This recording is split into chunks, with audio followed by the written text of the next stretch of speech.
words. Thank you.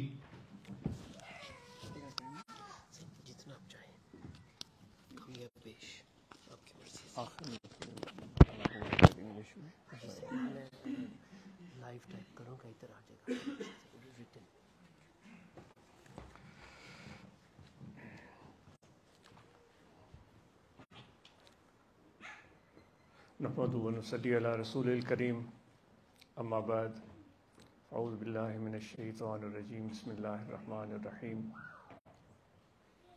ان اللہ و ملائکتہ یصلون علی النبی یا ایہا الذین آمنوا صلوا علیہ وسلموا تسلیما اللہم صلی علی سیدنا و مولانا محمد وعلی آلہ وصحابہ اجمعین۔ آج اس محفل میں بیٹھ کر باتیں سن کر کافی معلومات میں اضافہ ہوا۔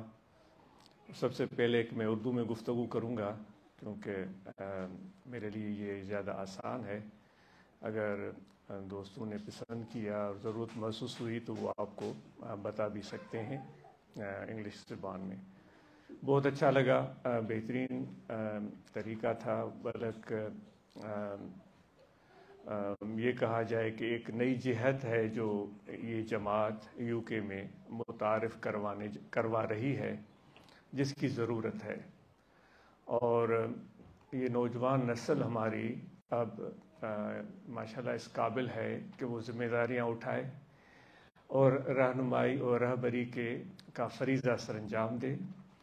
اور ہم اور آپ جتنے بھی یہاں موجود ہیں بحیثیت والدین، ہماری ذمہ داری ہے کہ ہم ان پر اعتماد کریں، اپنے نوجوان نسل پر، اپنی اولاد پر، اپنے بیٹوں پر، اپنے بیٹیوں پر اعتماد کریں، ان کی حوصلہ افزائی کریں اور ان کے ساتھ کھڑے رہیں۔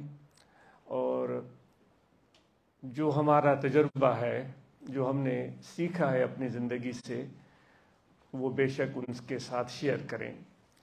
لیکن زندگی انسان کی ایک عجیب چیز ہے کہ ہر وقت جب بھی کسی عقل مند انسان نے کہا ہے کہ جب بھی آپ کسی چیلنج کو آپ کو پھینک دیا جائے، آپ کے سامنے ایک چیلنج کہ بھائی اس کو حل کرو، یا کوئی حساب ہو یا کوئی مشکل مسئلہ ہو، تو جب آپ اس کو حل کرنے کے قریب پہنچتے ہیں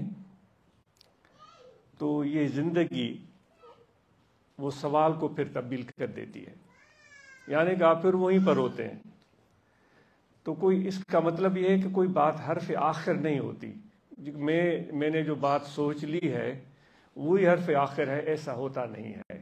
زندگی جاری و ساری ہے، آگے بڑھتی ہے، اور وقت کو ہم زنجیریں ڈال کر روک نہیں سکتے۔ وقت آگے بڑھتا ہے اور ہمیں وقت کے ساتھ چلنا پڑتا ہے۔ تو الحمدللہ یہ ایک ابتدا ہے، اور ماشاءاللہ سوال دوستوں نے پوچھے، بہت یہ بھی ایک بہترین طریقہ تھا۔ سوال کرنا بھی ایک بہت بڑی اہم چیز ہوتی ہے۔ سوال وہی کر سکتا ہے جس نے بات کو، جو گفتگو اس کے سامنے کی گئی ہے، اس کو اچھی طرح سے سمجھا ہو، اور پھر وہ سمجھنے کے بعد اس کو مزید سمجھنا چاہتا ہے۔ اس لیے سوال نہیں کیا جاتا کہ اگلے کو لاجواب کر دیا جائے، جو کہ ہماری بدقسمتی سے ہماری کمیونٹی میں ہم لوگ ایسا کرتے ہیں۔ شاید کہ ہم سوال اس لیے کرتے ہیں بعض اوقات کہ اگلے کو ہم لاجواب کر دیں۔ اس طرح کبھی بھی حضور علیہ الصلوۃ والسلام نے ہمیں نہیں سکھایا، اور نہیں ہمیں دین یہ سکھاتا ہے۔ دین ہمیں کہتا ہے کہ سمجھو، سمجھنے کی کوشش کرو، اپنے فہم، عقل اور دانش کو بڑھاؤ۔ جیسے کہ ابھی ڈاکٹر صاحبہ نے گفتگو کی اور انہوں نے کافی چیزیں بیان کی، تو یہ سوال و جواب کا سلسلہ بھی ہوا۔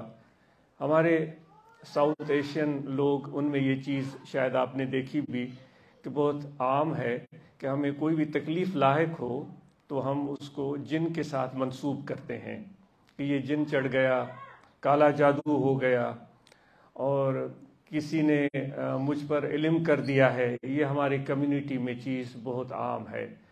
اور ڈاکٹر صاحبہ نے آپ کو اس طرف توجہ بھی دلائی کہ آپ کو چاہیے کہ آپ اس چیز کو ایک نفسیاتی تکلیف سمجھ کر مستند ڈاکٹر یا مستند آدمی یا محکمے کی طرف رجوع کریں۔ یہ چیز ہمارے مجھے بدقسمتی سے کہنا پڑتا ہے، پاکستان میں تو ہے لیکن یہاں بھی ہے، جہاں ہر چیز، ہر سہولت موجود ہے، ہر طرح کا علاج موجود ہے، یہاں بھی یہ چیز موجود ہے۔ تو اس لیے ہم اور آپ اس چیز کو بحیثیت اپنے خاندان کے بڑے کے سمجھنے کی کوشش کریں، جو ڈاکٹر صاحبہ نے آپ کو بتایا، اور اس کو ہم نمایاں کریں۔ اس میں کوئی ہمیں جھجک محسوس نہ ہو۔ بعض اوقات ہم اس چیز کو قبول نہیں کرتے، لیکن وہ وقت ہمیں مجبور کرتا ہے کہ وہ چیز ہمیں قبول کرنی پڑتی ہے۔ وہ سعدی نے کہا ہے کہ نادان آ کند کہ کند دانا لیک بعد از خرابی بسیار۔ وہ کہتا ہے کہ بے وقوف نادان کم سمجھ والا بھی وہی کرتا ہے جو سمجھ والا کرتا ہے، جو سمجھدار آدمی کرتا ہے۔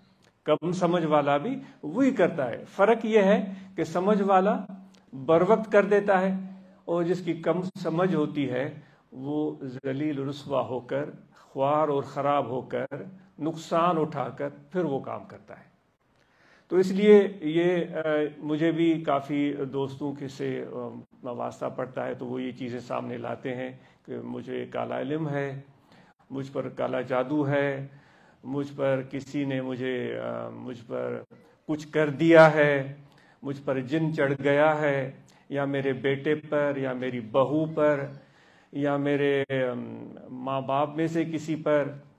تو دوستو، آپ اور ہم سب یہ جانتے ہیں کہ ہم ذکر کرتے ہیں، اور ہم ذکر کے لیے ہر وقت کوشاں رہتے ہیں، ہمیں تلقین کی جاتی ہے کہ ذکر کرو۔ تو حضور علیہ السلام کا ارشاد ہے کہ جب اللہ تعالیٰ کا کوئی ذکر کرے تو کوئی شیطان اس کے قریب نہیں آتا۔ تو جب آپ ذکر کرتے ہیں، عورتیں ذکر کرتی ہیں، مرد ذکر کرتے ہیں، ہمارے دل ذکر میں ہیں، ہم اللہ تعالیٰ کی عبادت کرتے ہیں، تو پھر شیطان جو عرف عام میں ہم کہیں کہ جنوں کا بھی بڑا جن ہے، سب سے بڑا جن ہے، جب وہ قریب نہیں آ سکتا تو آپ خود بتائیں، یہ اگر کوئی یہ تصور رکھتا ہے کہ جن ہیں کوئی چھوٹے کوئی بڑے، تو چھوٹے جن کیسے آپ کے قریب آ سکتے؟ تو اس لیے آپ کو اور ہمیں یقین ہونا چاہیے کہ جب ہمارے دل میں اللہ کا ذکر ہے، اللہ تعالیٰ کی یاد ہے، تو کوئی جن قریب نہیں آئے گا۔ لیکن جو بیماریاں لاحق ہوتی ہیں تو وہ کہا گیا ہے کہ ہر بیماری کل داء دواء، ہر بیماری کے لیے علاج ہے۔ تو یہاں اس ترقی یافتہ ملک میں آپ رہتے ہوئے اس کو اس انداز سے دیکھیں کہ یہ تکلیف ہے، جسم کی تکلیف بھی ہوتی ہے، دماغ کی تکلیف بھی ہوتی ہے، یہ ایک تکلیف ہے، یہ ایک مرض ہے، یہ ایک پریشانی ہے جس کا مجھے حل کرنا چاہیے۔ تو یہ ایک اہم نقطہ ہے جس طرف میری توجہ بھی گئی تھی۔ میں سوچ رہا تھا کہ میں اس حوالے سے بات معلوم کروں تاکہ یہ بات وہ ڈاکٹر صاحبہ ہی خود آپ کے سامنے کھول کر بیان کرے، کیونکہ یہ ایسے معاملات ہیں جن پر ہم بات کرتے ہوئے جھجکتے ہیں، اور لوگ ہم پر انگلیاں اٹھاتے ہیں۔ ہمیں بعض اوقات نہیں بھی ہو سکتا ایسا نہ ہو، ہمیں کہتے ہیں کہ یہ تم نے صحیح نہیں کہا۔ تو جو سچ ہے سو سچ ہے، وہ لاکھ بار ہم اس سچ کو چھپانے کی کوشش کریں، وہ چھپے گا نہیں، وہ ظاہر ہو کر رہے گا۔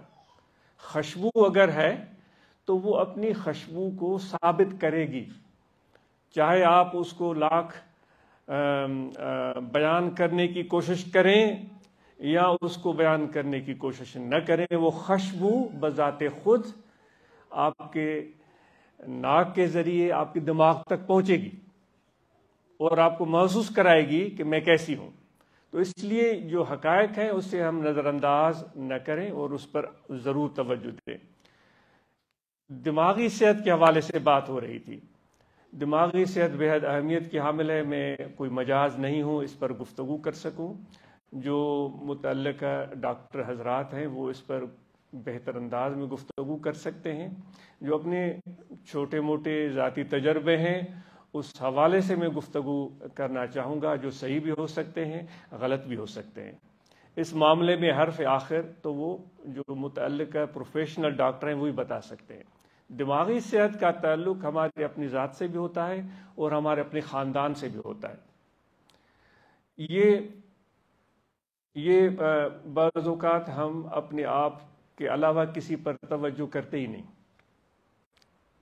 سیلف سینٹرڈ کہ بھائی بس میں ہی تکلیف میں ہوں، میں ہی مظلوم ہوں. یہ زبان سے ہم نہیں کہیں گے، لیکن ہماری توجہ صرف اپنی ذات پر ہوتی ہے. میرے ساتھ ہی ایسا کیوں ہوتا ہے؟ اگر میں نے اس کام میں ہاتھ ڈالا وہ تو ناکام ہونا ہی تھا، کیونکہ یہ میرے ساتھ ایسا 10 بار ہو چکا ہے. تو صرف ہم اپنے خول میں اپنی ذات میں بند ہوتے ہیں. تو آپ سے یہ التجا ہے کہ ہماری ذمہ داری اپنی ذات کے حوالے سے بھی ہے، اپنے خاندان کے حوالے سے بھی ہے، اپنے قوم قبیلے کے حوالے سے بھی ہے، کمیونٹی کے حوالے سے بھی ہے، ملک کے حوالے سے بھی ہے. جس سرزمین پر آپ نے فیصلہ کیا ہے رہنے کا اس حوالے سے بھی ہے. کیا جتنا میں اپنے ماں باپ سے، اپنے بہن بھائیوں سے، اپنے خاندان سے، اپنی کمیونٹی سے، اپنے ملک سے، اپنی دھرتی سے جو کچھ میں نے ان سے لیا ہے، وہ پیسے کی صورت ہو سکتی ہے، تعلیم کی صورت ہو سکتی ہے، بہت ساری چیزیں جو کچھ مجھے دیا گیا ہے، کیا اس میں سے کچھ حصہ میں نے بانٹا ہے اوروں کو دیا ہو؟ قرآن مجید میں اللہ تعالیٰ فرماتا ہے احسان کا بدلہ احسان ہی ہوتا ہے، بھلائی کا بدلہ بھلائی ہی ہوتی ہے. تو میں نے لے تو لیا، میں نے دیا کتنا ہے؟ آپ اور ہم سب کی ذمہ داری ہے. یہ حضور علیہ الصلوۃ والسلام نے ہمیں سکھایا ہے کہ کبھی بھی نہ بھولیں، جب بھی گھر میں کوئی چیز ہو تو اوروں کو مت بھولیں. اگر میں نے اتنا کچھ لیا ہے تو مجھے چاہیے کہ میں دگنا کر کے اس کو دیگر لوگوں تک پہنچاؤں، اپنے خاندان تک پہنچاؤں، اپنے بیوی تک پہنچاؤں، اپنے بیٹے بیٹیوں تک پہنچاؤں. بلکہ نہ صرف خاندان قبیلہ، یعنی وہ ایک محبت کی صورت بھی ہو سکتی ہے، پیار کی صورت بھی ہو سکتی ہے، پیسہ بھی ہو سکتا ہے، اہمیت بھی ہو سکتی ہے، عزت بھی ہو سکتی ہے، اعتماد بھی ہو سکتا ہے. یہ ساری چیزیں اس میں آ جاتی ہیں. جتنی مجھے دی گئی میں اس کو دگنا کر کے اپنی بیوی کو، اپنے بیٹیوں کو، اپنے بیٹوں کو، اپنے بھائیوں کو یہ پہنچانے کی کوشش کروں. بحیثیت مسلمان یہ میری ذمہ داری ہے. جب ہم اور آپ اس کمیونٹی میں رہتے ہیں ہماری تو ذمہ داری دگنی ہو جاتی ہے، کیونکہ ہم اپنے آپ کو مسلمان کہلواتے ہوئے فخر محسوس کرتے ہیں. تو صرف مسلمان کہلوا لینا کیا یہ کافی ہے، یا اس کے بعد بھی ہم پر کچھ ذمہ داریاں عائد ہوتی ہیں؟ تو جو کچھ ہمیں ملا ہے اپنی خاندان سے، اپنے قبیلے سے، اپنے ملک سے، مجھے چاہیے کہ میں اس کو دگنا کر کے اس کو لوٹانے کی کوشش کروں. تو پیار اگر مجھے ماں باپ نے دیا تو میری ذمہ داری ہے کہ میں اس سے زیادہ اپنے بچوں کے ساتھ پیار کروں. پیار اگر مجھ سے میری بیوی کرتی ہے، جتنا بھی کرتی ہے، میری ذمہ داری ہے کہ میں اس محبت کو دگنا کر دوں، 4 گنا کر دوں جو اس کو میں دوں. اسی طرح والدین ہیں. تو جب اس طرح کا کاروبار ہم شروع کریں گے تو پھر اللہ تعالیٰ فرماتا ہے بھلائی کا بدلہ بھلائی ہوتا ہے. بھلائی کا بدلہ بھلائی ہی ہوتی ہے. جب ہم بھلائی کرتے ہیں، اب میرے ساتھ میرے ماں باپ نے بھلائی کی تو میں نے آگے بھلائی کی، تو اللہ تعالیٰ بھی ہمارے ساتھ بھلائی کرے گا. اگر ہم اس معاملے میں کچھ کنجوس بن جاتے ہیں اور اپنی ذات کے خول سے باہر نہیں نکلتے اور اپنے ذات پر ہی توجہ رکھے رہتے ہیں، پھر یہ ہماری غلطی ہے. اسی سے دماغی امراض بھی لاحق ہوتے ہیں. پھر وہ تنہا ہو جاتا ہے، انسان اعتماد کرنے کے قابل نہیں رہتا. اپنے بچوں پر بھی، یہ بچے بھی میرے ساتھ اچھا کب کرتے ہیں، انہوں نے یہ کیا وہ کیا، وہ ساری جو صحیح شکایتیں ہوں گی، ناجائز شکایتیں وہ ہم دہراتے رہیں گے۔ بہرحال یہ لمبی بات ہے، تو پہلا نقطہ جو اس وقت گفتگو ہو رہی ہے وہ ہمارا خاندان ہے، فیملی ہے۔ بحیثیت ایک فیملی ممبر میں نے اپنے فیملی کے لیے کیا کیا ہے؟ سب سے بڑی بات جو ہے وہ عزت اور پیار ہے اور اعتماد ہے، میں نے کتنا دیا ہے۔ تو براہ کرم اس چیز پر ہم توجہ دیں، میں اپنے آپ کو کہہ رہا ہوں، اور اس کو بہتر کرنے کی کوشش کریں۔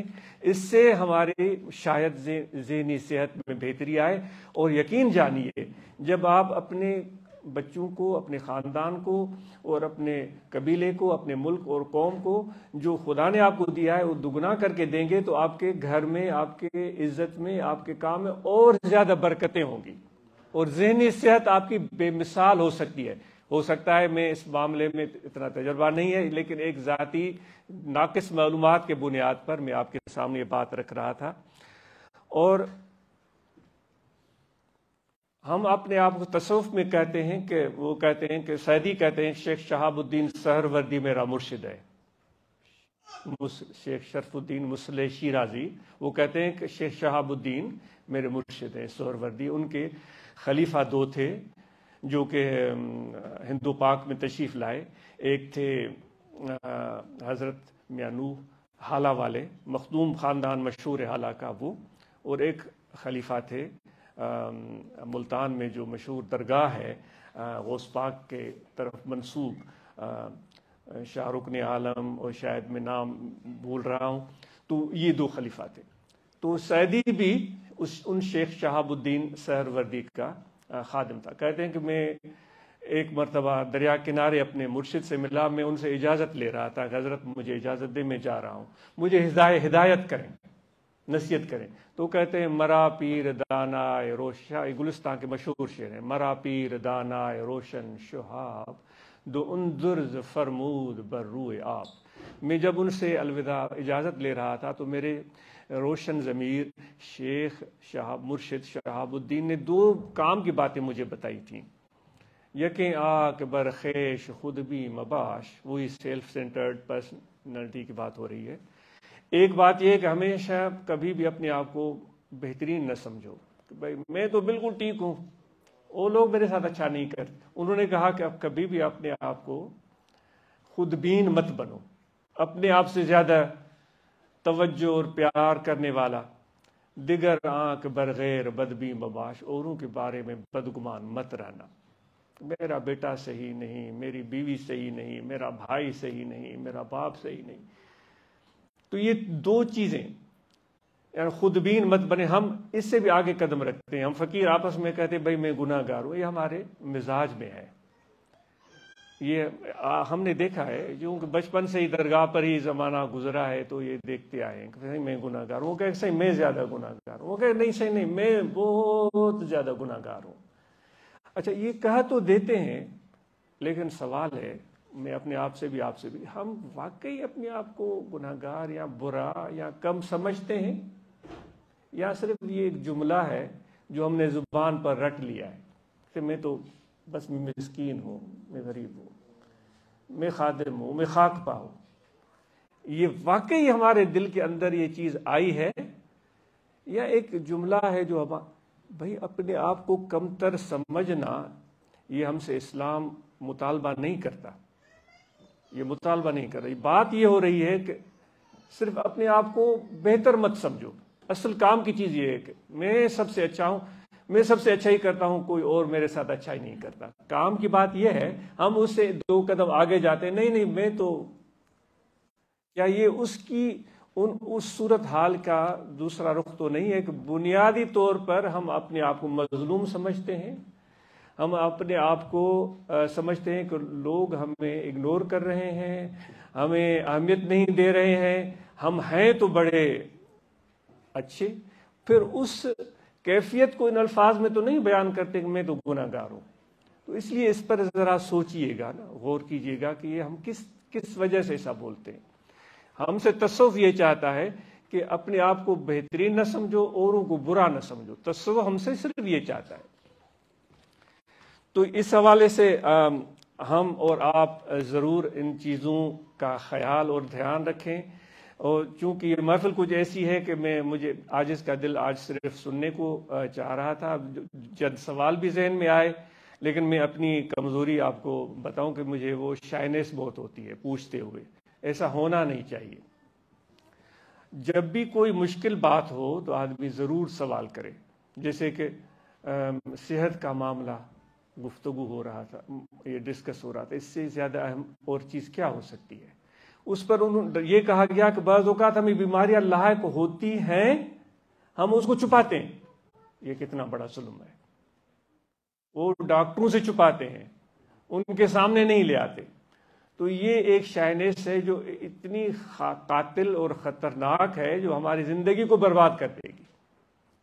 تو اس لیے جیسے کہ میں پوچھنا چاہ رہا تھا کہ بھائی 24 گھنٹے میں ہمیں کتنا پانی پینا چاہیے، اور جب ہماری آنکھ کھلتی ہے تو ہم پانی پئیں یا نہ پئیں۔ بچپن میں ہم سنتے تھے کہ بھائی خالی پیٹ پانی مت پیو، تم نے تو ابھی کچھ ناشتہ ہی نہیں کیا۔ یہ ذہن میں خیال آ رہا تھا کہ میں پوچھوں کہ ہمیں کس قدر کتنی نیند چاہیے، کتنے گھنٹے کی نیند چاہیے، اور اس کی اہمیت کیا ہے۔ تو اس حوالے سے میں عرض کروں گا کہ آپ جب بھی کوئی ایسا سوال ہو صحت کے حوالے سے تو ضرور پوچھیں، اور اپنے صحت کو بہتر بنانے کی ضرور کوشش کریں۔ تعلیم کے حوالے سے میں ضرور عرض کرنا چاہوں گا، کیونکہ یہاں ہم والدین بیٹھے ہوئے ہیں، کہ ہمارے بچوں کی تعلیم بہت اہمیت رکھتی ہے۔ تو ہم نے اس حوالے سے کیا کیا ہے؟ آج یہ جو جماعت نے شیلڈ دی ہے، بڑا فخر محسوس ہوا ان والدین پر جن کے بچوں کو آج شیلڈ دیے گئے، یہ ایک یادگار چیزیں دی گئیں۔ یہ ایک ہم سب کے لیے مثال ہے۔ مجھے بڑا خوشی محسوس ہو رہی ہے کہ ہمارے والدین اپنے بچوں کو توجہ دے رہے ہیں، ان کی تعلیم کو اہمیت دے رہے ہیں، ان کو آگے بڑھانے میں مدد دے رہے ہیں۔ ان بچوں کو چاہیے کہ وہ باقاعدہ اس چیز کی اہمیت کو سمجھیں کہ ہمارے والدین ہمیں سپورٹ کر رہے ہیں، ہم پر اعتماد کر رہے ہیں۔ تو اس سپورٹ کو کس طرح میں بہتر کامیاب کر سکتا ہوں، اور اس اعتماد کو ٹھیس پہنچنے نہ دیں۔ یعنی کہ وہ کہتے ہیں کہ ہمارا بچہ اسکول جا رہا ہے تو واقعی وہ اسکول جا رہا ہو، اگر وہ اسکول نہیں جاتا تو والدین کے اعتماد کو آپ نے ٹھیس پہنچائی۔ اگر وہ سمجھتے ہیں کہ میرا بچہ اسٹڈی کر رہا ہے، امتحان کی تیاری کر رہا ہے، تو واقعی آپ تیاری کر رہے ہوں۔ ایسا نہ ہو کہ والدین نے آپ پر اعتماد کیا اور آپ نے پوری تیاری نہیں کی۔ کبھی بھی یہ آپ سے توقع نہیں ہے کہ آپ سب سبجیکٹس میں ایز لے کر آئیں، نہیں، یہ آپ محنت کر کے لے کر آ سکتے ہیں، لیکن یہ توقع نہیں ہونی چاہیے کہ میرے بچے نے ایز لے لی اور میں ڈنڈورا پیٹ رہا ہوں کہ بھائی میرے بچے نے یہ ماشاءاللہ جو ہے بڑی فتح پائی ہے۔ تو پھر وہ چیز اس کی اتنی بڑی اہمیت نہیں ہے۔ اہمیت اس چیز کی ہمارا بچہ کوشش کرے، اپنی محنت کرے، اور اپنی تعلیم کی طرف سنجیدہ ہو۔ بعض اوقات اس میں والدین کو مشکل صورتحال کا سامنا ہوتا ہے۔ ہر بچہ میں ہم یہ کہتے ہیں کہ فلاں کا بچہ جو ہے نا وہ تو کتاب ہی دیکھتا رہتا ہے، تو یہ اس بچے کا نیچر ہے، ضروری نہیں کہ آپ کا بچہ بھی ویسا ہو۔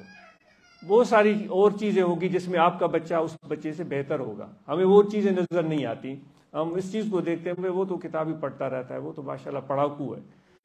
تو یہ ان بچوں کی اچھائیوں کو بھی ہم دیکھنے کی کوشش کریں، جو ان میں خصوصیات ہیں ان کو بھی ہم دیکھنے کی کوشش کریں، تو اس سے وہ بچوں کا اعتماد بڑھے گا، ان کا حوصلہ بڑھے گا۔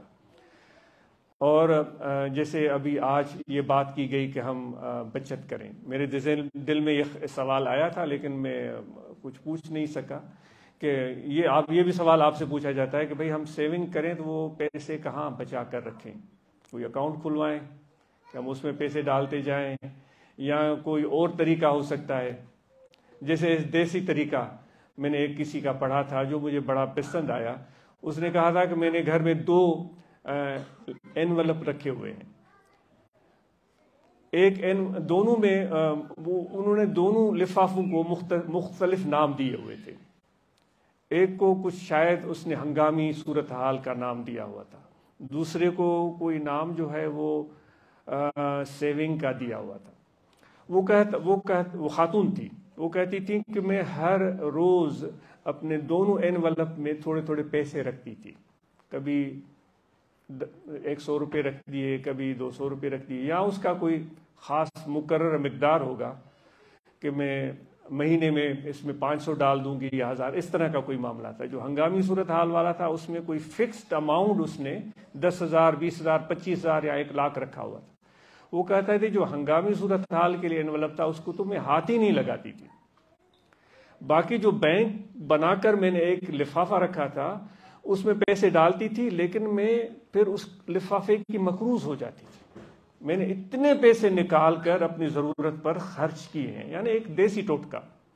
اب میں اس کو مجھے وہ قرض لوٹانا ہے، وہ جب بھی دیکھتی اوپر لکھا ہوا ہوتا کہ بھائی مجھے قرض دیا گیا ہے، تو جب تک میں وہ واپس پیسے اس میں ڈال نہ دیتی تب تک مجھے سکون نہیں ملتا تھا۔ تو یہ ایک کوشش تھی، اس کا ایک حربہ تھا کہ میں مشکل صورتحال میں اپنے لیے بہتر کر سکوں۔ تو آپ کو آج کل تو ماشاءاللہ ماڈرن دور ہے، بڑے ذرائع اور طریقے دستیاب ہیں، تو آپ ضرور اس پر توجہ دیں جو آج آپ کو حسام نے بات بتائی کہ ہم اپنے مستقبل کی بہتر پلاننگ کریں۔ مشکل مصیبت کسی وقت بھی آ سکتی ہے۔ اب ہم اپنے پاکستان کو دیکھیں، بہترین فصلیں ہو رہی تھی، باغات لگے ہوئے تھے، کاٹن کراپ ہو رہے تھے، گندم ہو رہی تھی، اچانک غیر معمولی بارشیں ہوئیں، سب چیزیں تباہ ہو گئیں، یعنی کہ کچھ بھی نہیں بچا۔ تو آپ سوچ سکتے ہیں کہ جن لوگوں کا گزر سفری ان زمینوں پر تھا تو ان کی صورتحال کیسی رہی ہوگی، وہ سوا ان لوگوں کے جنہوں نے کچھ سیونگز کی ہوں گی، کچھ بچت کی ہوگی رقم، پھر اس مشکل صورتحال میں دوبارہ گر کر اٹھنے میں اس رقم نے ان کی مدد کی ہوگی۔ تو یہ چند باتیں تھیں، آخر میں ہم اور آپ ذکر کریں۔ یہ یہاں انسان کا دل ہے، اس دل میں ہمیشہ توجہ رکھیں کہ ہمارا دل ہر وقت ذکر کر رہا ہے اللہ اللہ اللہ اللہ۔ یہ خفی ذکر ہے، یہ قلبی ذکر ہے، اس کو ہم ہر وقت دل میں جاری رکھیں، اس سے اللہ کی رحمت نازل ہوتی ہے، اور اللہ تبارک و تعالیٰ فرماتا ہے میں اس بندے کو یاد کرتا ہوں، فَاذْكُرُونِي أَذْكُرْكُمْ، مجھے یاد کرو تو میں تمہیں یاد کروں گا۔ تو آپ مردوں سے عورتوں سے سوال ہے، جب آپ ذکر کر رہے ہیں یا آپ ذکر کر رہی ہیں اور اللہ تعالیٰ آپ کو یاد کر رہا ہے اور اللہ تبارک و تعالیٰ کی توجہ آپ کی طرف ہے، تو شیطان یا جن آپ کے قریب آ سکتا ہے؟ جب اتنے لاڈلے بن چکے ہیں خدا کے، خدا آپ کو یاد کر رہا ہے، تو یقین کریں کہ وہ جن یا شیطان یا کالا جادو کچھ بھی نہیں۔ یہ چیلنجز ہیں جو ہمارے سامنے آتے ہیں، جیسے کہ ابھی ہم اگر باہر برف ہو رہی ہو تو میں کیا کروں گا؟ کیا میں یہ سمجھوں گا کہ یہ برف جو ہو رہی ہے اب میں بے بس ہوں، میں کچھ بھی نہ کروں، برف پڑ رہی ہے؟ نہیں، میرے بس میں یہ ہے کہ میں کچھ اس کے لیے حل نکالوں۔ تو حل یہ ہے کہ میں نے آپ نے چھت بنا لی، چھت بن گئی، اس کے نیچے بیٹھ گئے، برف سے محفوظ ہو گئے۔ یہ تو نہیں کر سکتے کہ یہ برف کیوں ہوئی، یہ تو قدرت کا ایک نظام ہے جو چلے گا۔ کوئی مشکل، کوئی ناکامی ہو گئی کسی میں، گھریلو طور پر ناکامی ہوئی، اپنے مالی صورتحال میں ناکامی ہوئی، تو اس کو بھی ایسے ہی سمجھے جیسے موسم ہوتا ہے، جیسے برف پڑتی ہے، جیسے گرم لو چلتی ہے، تو یہ کیوں چلی، یہ اس نے کیا ہوگا یا اس نے کیا ہوگا، یہ قدرت کا کارخانہ ہے، یہ چلتا رہتا ہے۔ تو اس مشکل کو آپ اپنے لیے ایک چیلنج سمجھ کر اس کو حل کرنے کا طریقہ نکالیں۔ جیسے برف سے بچنے کے لیے چھت ڈال دی گئی، ہم برف سے محفوظ ہو گئے، گرمی سے بچنے کے لیے پنکھا لگا دیا گیا، گرمیوں سے محفوظ، گرمی بڑھ گئی ایئر کنڈیشنر لگا دیا گیا۔ تو اس کو حل کرنے کے لیے آپ عملی صورت اختیار کریں، بجائے اس کے کہ آپ پریشان ہوتے رہیں، کسی ہم اور کو الزام دیتے رہیں۔ بعض اوقات گھریلو مسائل انسان کو الجھا دیتے ہیں، پھر ہماری سوچ اس طرح بن جاتی ہے۔ دل بڑا کریں، اللہ تعالیٰ پر بھروسہ کریں۔ اللہ تعالیٰ فرماتا ہے کیا میں تمہارا محافظ نہیں ہوں؟ قرآن مجید میں ہم سے پوچھتا ہے کیا میں تیرا محافظ نہیں ہوں؟ کیا میں تمہارا وکیل نہیں ہوں؟ تو خدا سے بڑھ کر کوئی محافظ اور وکیل ہو سکتا ہے؟ وہ پھر ہم خود میاں محمد بخش خواجہ باہو کے شعر پڑھتے ہیں کہ میرا یار میرے دکھ وچ راضی تے سکھ نو چولہے پاوا ہوں، یہ سنتے بھی ہیں، سر دھنتے بھی ہیں اور واہ واہ بھی کرتے ہیں، عملی زندگی میں تو اس کو اپلائی کرتے نہیں ہیں۔ یہ چیلنج اگر آیا ہے تو خدا کی طرف سے بھی آیا ہے، تو اب اس کو میں حل کرنے کی کوشش کروں، بجائے اس کے کہ میں الزام لگاؤں کہ پڑوسی نے کیا یا اس نے کیا۔ ان کالے جادو، سفلی عملیات، ان چکروں میں براہ کرم خدا کے لیے مت پڑیں۔ اور ایسے میں شاید یہ عرض کر دوں کہ ایسے پیشہ ورہ، مجھے کہنا پڑ رہا ہے، ایسے پیشہ ورہ عاملوں سے، دندہ بازوں سے دور رہیں، یہ آپ سے ہاتھ باندھ کر گزارش کی جاتی ہے۔ اپنے پیسے، اپنے دولت کا ضیاع مت کریں۔ مسائل جو ہیں، جس طرح ہیں، جیسے بھی ہیں، ان کو اس نظر سے دیکھیں اور ان کو قبول کریں کہ یہ چیلنج ہے، اس سے بچنے کی کوشش نہ کریں۔ وہ چیلنج ہے، پھر جو آپ کے بس میں ہے تو وہ آپ عملی کوشش کریں اور دعا بھی کریں، اللہ کی مدد پہنچ جائے گی۔ تو ذکر کریں، ذکر سے بڑھ کر کوئی پیاری چیز ہے نہیں، اور یہ جو آپ کی محافل ہوتی ہیں ان کو باقاعدگی سے جاری رکھیں۔ اور بڑی خوشی ہوئی کہ ڈربی، سلاؤ، مانچسٹر، نیلسن کے احباب ان محفلوں کو جاری رکھے ہوئے ہیں، اور الحمدللہ سلسلہ بسلسلہ ہمارے نوجوان تعلیم کے میدان میں آگے بڑھ رہے ہیں۔ مجھے امید ہے کہ اگلے سال یہاں لمبی کیو ہوگی ہمارے نوجوانوں کی، جو یہاں آ کر ہمیں بتائیں گے، جس طرح آج بتایا گیا کہ اس بچے نے یہ کامیابی حاصل کی، اس نے تعلیم میں یہ کامیابی حاصل کی، اس نے کمیونٹی سروسز میں یہ کام کیا، اس نے ہنر سیکھ لیا، اور اس نے کوئی اچھا بہتر کارنامہ سر انجام دیا، وہ ہم سنیں گے، جس کا ہمیں ضرور فائدہ ہوگا۔ آپ سب کا بہت شکریہ۔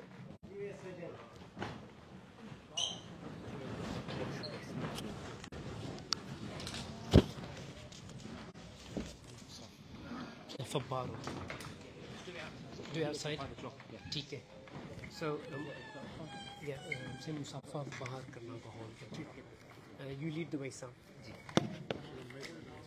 یا